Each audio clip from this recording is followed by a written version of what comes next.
When you're talking to your agents and you're talking about the market and kind of the challenges that are happening today, are you thinking about mindset and injecting fun into your discussions? I don't mean unrealistic fun. I mean being more positive overall. Today, I spoke with Sarah Reynolds. She is the CEO of EmpowerHome with Keller Williams. We talked about some mindset shifts that she's made recently to empower her team to really boost their production without getting too depressed about the market or any of the challenges going on right now. And it's starting to work. She's seeing results of that already. So she'll give you her story. Enjoy the podcast. Sarah, welcome to the podcast. It's been a year since we've talked, I think. Yeah, I think even more than that. So I'm excited to be here. Yeah, great. Well, I'm going to jump right into it. I mean, I wanted to talk to you a little bit about your team. Obviously, it's been a little bit of a challenging market. And a lot of teams and brokerages have been scaling back, but you've been in growth mode. So how are you kind of approaching growth in these types of conditions? Yeah, this is a great question. And I think it's on the minds probably of every leader across the real estate industry right now. It looks like so far this year, we're actually pacing even less in terms of home sales nationwide, which who would have ever thought that we would be pacing less than the last couple of years, because it's been a hard couple of years. And, you know, in 2022, when the market first started shifting, so that was when mid-year is when we first started seeing the numbers go down. I spent a lot of time with the team on like making sure that they knew what was going on in the market, making sure that they were aware that there's been a shift, and educating them. And honestly, I learned through that what not to do. Because what ended up happening is everyone got in their head and started being almost a victim to the market versus looking at ourselves and saying, okay, how can we compete with ourselves a year ago, and almost ignoring it. So I had one of my leaders a couple weeks ago started talking about the market, and I stopped her and I said, we're not going to do that here. We're literally going to not talk about the market. And she said, well, it's important for us to know so we can educate our sellers. I said, oh, absolutely. We want to educate our sellers. And we're not going to start our training talking about market data because we make our own market. And it's really how we have gone back into growth mode over the last year is really that, like protecting my mindset. Like I'm not reading like doom and gloom articles right now. I'm protecting my mindset. I'm looking at our business a year ago, and I'm competing with us from a year ago. And so every week, are we on pace to help serve more families than we did the same week a year ago? And just blocking out the noise. I think it's so critical right now for our leaders to be protecting their mindset, and that's what we've been doing, and it's working so far. So, yeah, I mean, versus the alternative. That makes so much sense. I mean, it's just kind of like too much news, and then you're just depressed, right? It's kind of it's the same thing with the housing market news. You know, I don't want to be depressed. I'm just going to pretend it's you have to know some, obviously. Yes. But I think there are several pretty fair and balanced, like Logan Motoshami does a great job of kind of talking about the opportunities and the positive side of it. So if you focus on those, it makes a lot of sense, for sure. Yeah, for sure. And I think focusing on what we control, right? Like we don't control what's going on in the market. We control what we do and the actions that we do. And if we're doing more actions than we were a year ago, then we're going to win. If we do less actions, we're not. So I think that's the key, is focusing on what we control versus what we can't control. And are there any specific like strategies or innovations or anything that you're heavily like leaning into to kind of build momentum or keep momentum going for your team? Yeah, so we are every single month, every single week, we are doing a different contest. So we are doing our best to make it fun because I think most agents, when they get their real estate license, they get it. And when you talk to them about why they got their real estate license, a lot of times it's like freedom and to be independent contractor and to have, and fun is part of it. And I think many times, especially when a market is shifting or has shifted, that we lose the fun. And one of the strategies that we've done this year versus in years past is, instead of like as an example, 2 months ago, I found that our average fee had gone down compared to the same quarter. So it was for first quarter of the year, compared to the same quarter a year ago. And the old Sarah, I would say, would have gotten in front of my agents and been like, you know, this is our fee and you guys need to collect it. And this Sarah of this year, in terms of implementing strategies that are working, is we did we called it a raise yourself rumble. Whichever location could give themselves the largest raise in their fee ended up getting their entire broker fee paid for the month of May. So anything that went under contract, they had a free cap. All their broker fees were paid for. And we had one location, the location that won in Dallas, Texas. They ended up, I mean, it's almost a 20 grand prize that was given out. And we made it fun versus me being in front of them and being like, you're not doing this right. You're not doing that right. You know, and so one strategy that we're implementing that's working is making it fun again, having contests, having games, and making what's fun about real estate fun again. So. I love that. And, you know, I want to backtrack a little and just have you talk a little bit about your company. Just give a brief, you know, so that everyone knows who you are and what you do. I'll do a little intro later, but, you know. Yeah. So I am the CEO of EmpowerHome. We are in 10 locations, and right now we're ranked number 5 in the country across all brokerages. We're number 1 in the largest brokerage in America, Keller Williams, in terms of teams. In our DC Metro team, which is where I'm recording this right now and where our headquarters is, we serve about 100 families a month. And so depending on the year, we're anywhere between 1,000 to 1,200 families served a year just in that one location. And then we've expanded and grown to 9 other locations. And right now we've got about 170 agents. Great. So I want to talk about some current trends. Obviously, NAR's Clear Cooperation, new option, the delayed marketing, is causing waves everywhere, with companies, you know, being out there telling how they feel, what they agree with. Some people like private listings, some people don't. It's been a huge hot button issue, and I wanted to get your take on that, especially from a consumer perspective. You know, I know Keller Williams hasn't officially really taken a stand, but you know, how do you feel about it? Yeah, I know that KW is working on a stand on it. I was interviewed by the new CEO about a month ago on this topic as they're, you know, collecting data and figuring it out. For me, and what the first question that I was asked was, how often do I, as a rainmaker of agents and coaching agents every day that are meeting with sellers every day, like how often do I think about Clear Cooperation? And my immediate response was, I never think about Clear Cooperation. And I think the foundation of that thought is it's got to be about the client.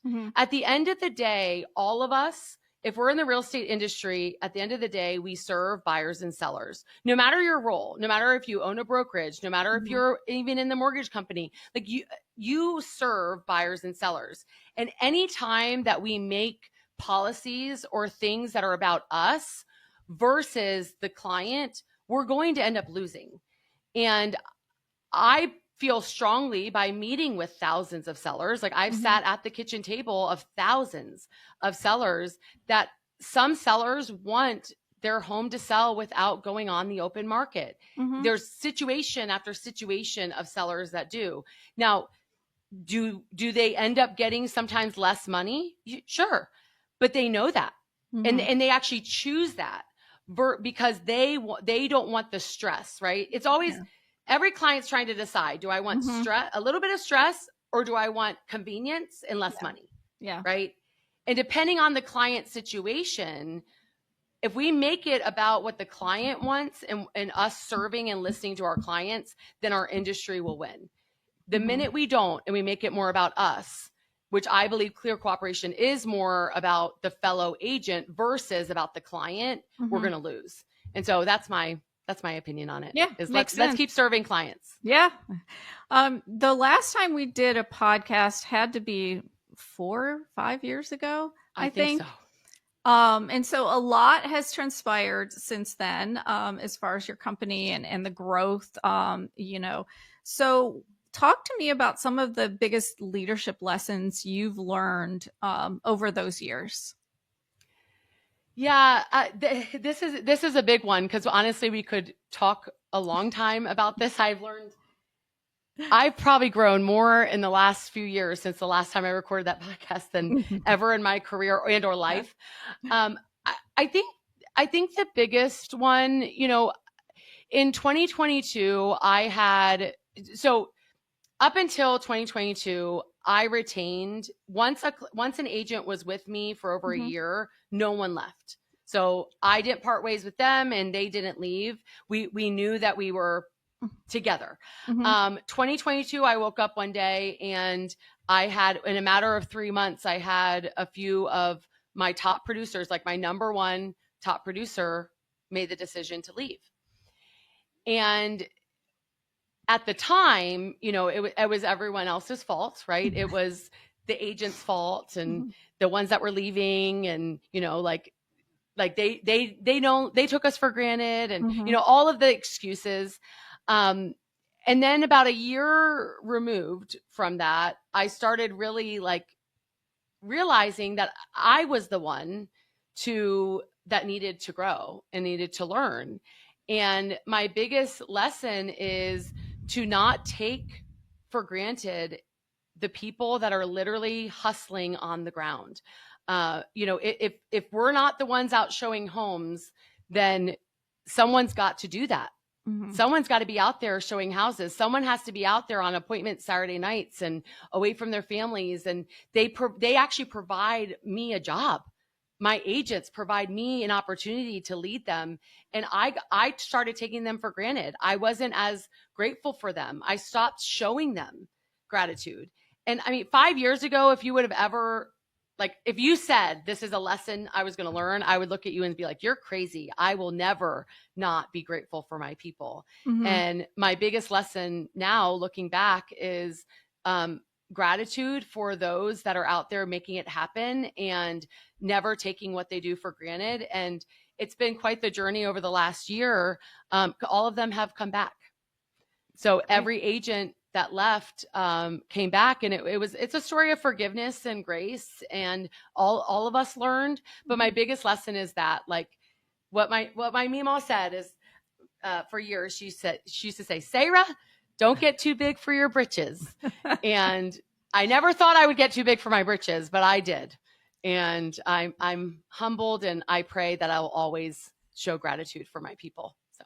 Yeah. When you when you grow as quickly as you did, you kind of get wrapped up in other things, and things that you used to do kind of fall to the wayside, right? And you don't realize it until something like that happens, where someone, a big person, big producer leaves, and you're like, what? Nobody's ever left me. It kind of takes sometimes it takes those big moments to really shock you into introspection, right?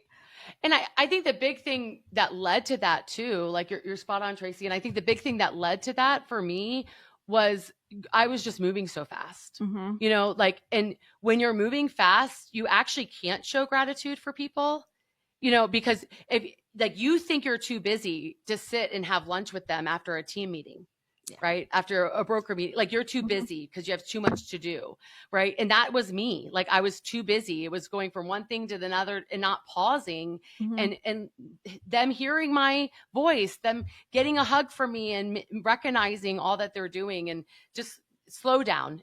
Even if you're growing fast, your time needs to slow down with your people. Yeah. Oh, I could see that. I think that's life in general is, True. a lot of times you kind of catch yourself like, rushing through life when you're not really present. It's the Yeah. same thing, right? Yep. Yeah, Yep. for sure. So are there any other kind of aha moments that you've had in your career that, maybe in the last year kind of caused you to, maybe it wasn't a bad thing, maybe it was a positive thing that really caused you to innovate, or do something different and that really worked? Yeah. About 9 months ago, I realized, so when we first started developing EmpowerHome, EmpowerHome's foundation is on reverse prospecting. So we've got 39 different lead gen pillars that go out, and then we have an inside sales agent department that's calling and booking appointments for our agents. And then we've got EmpowerHome Services has about 100 employees. So we've got HR department and finance and all of the things, right? It's a beast of a company. And about 9 months ago, I was the leader, the CEO of EmpowerHome as a whole. And I woke up one day and I said to my husband, like, I'm miserable. I was so unhappy. And it dawned on me, like, the whole reason why I built EmpowerHome Services and all of those departments is to serve the agent. Like, I wanted to keep agents, and my passion is keeping agents with the right heart, with the right commitment to serve people in the industry. Okay. That's like the core of who I am. And that's what I wanted to do. I built these departments to serve agents. But I woke up last year and I said, wait a second, like, I'm getting further and further removed from the agent. Like, I'm no longer leading them. I'm now leading an HR department, and I'm now leading like a corporate, it felt like a corporation versus a team family. Like, we're going to help agents stay in the game and serve lots of families. And I think, and I made a big decision, and I, like, stepped down from my day-to-day CEO role of EmpowerHome Services. And I said, I'm going to lead the agents. And I took back a role of our sales leader and said, that's what I want to do. That's what I'm passionate about. That's why we built this. That's why we're here.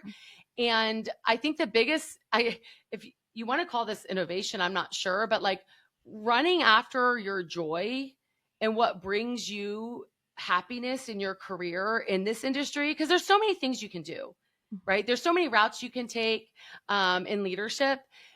Following what you do best and your joy will produce the results for your company of growth. And I made that scary decision to lean into coaching and guiding our leaders of our agents and coaching our agents every single day versus leading the corporation, the company, and then put someone else in position to lead the company, to lead EmpowerHome Services. And that's when we started growing again. And so I don't think it's an accident, right? That when you chase after what you're passionate about, good stuff happens.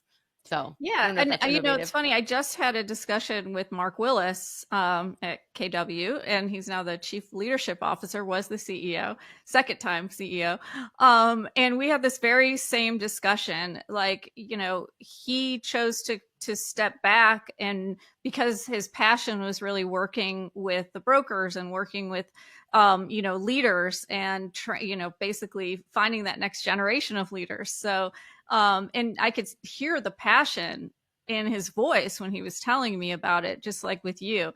So I definitely understand that. He had one of the biggest influences on the decision for me. I had a call with him, and I was telling him that, I'm at this crossroads. I'm not sure what to do. And he said, you are a magnet for agents. Like, you come into a room, they listen to you, they learn, they grow. Like, no one will replace that. And so other people can lead these other things, but you need to be following your passion. And then I saw him at Keller Williams family reunion in February, and we were talking about the decision for him. And he said, I pulled a Sarah. And I said, that's awesome. I was like, and you could see him more happy. Yeah. And I'm all about that. Absolutely. So how do you keep challenging yourself and your team to innovate and grow? Oh, I first and foremost, I think it really matters who you get into business with. Mm-hmm. You know, one of the things that we look for when we're hiring agents is, do they have a growth mindset?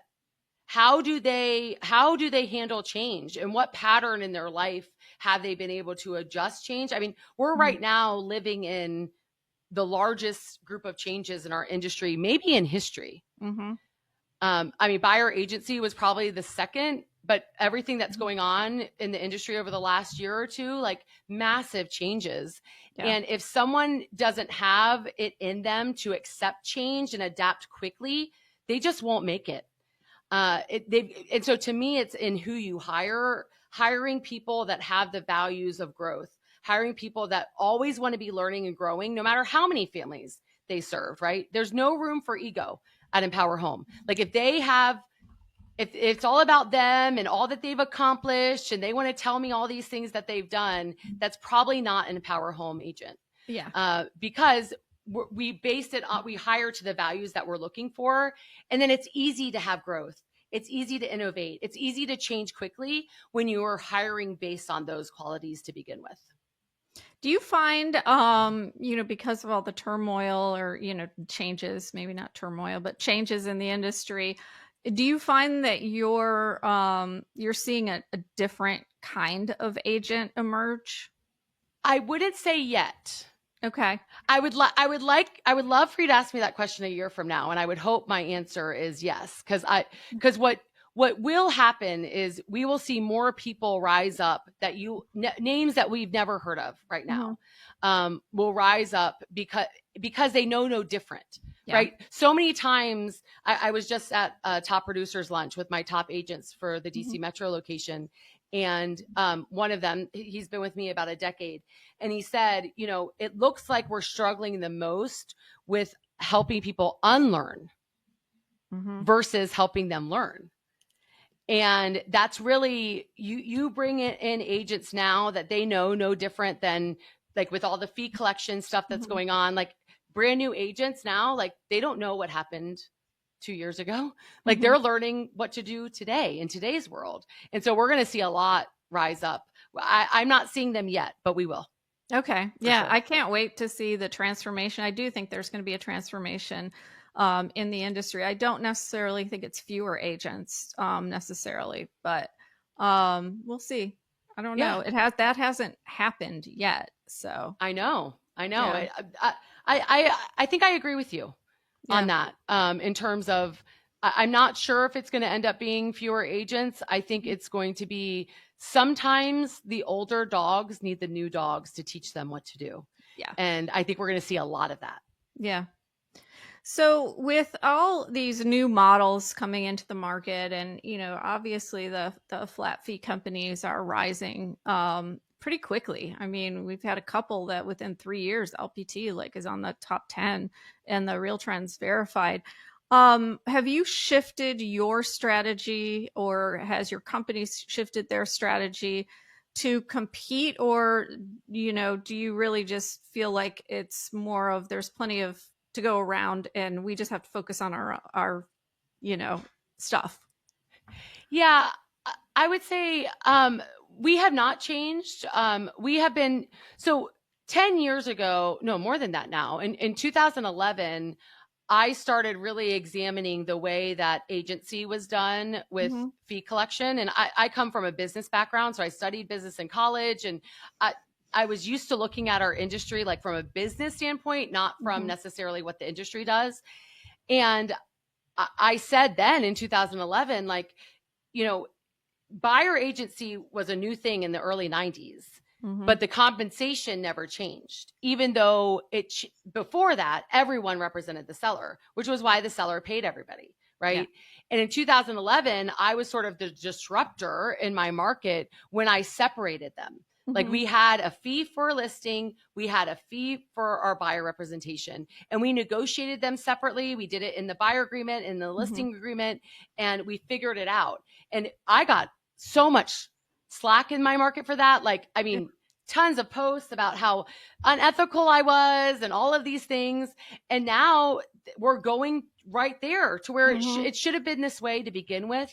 Whoever is getting the fiduciary responsibility, the fiduciary representation should be the one that is paying, because they're getting represented, right? And if we separate them versus combining them, which is what our industry has done for so long, then that's how the consumer wins. That's also how we win.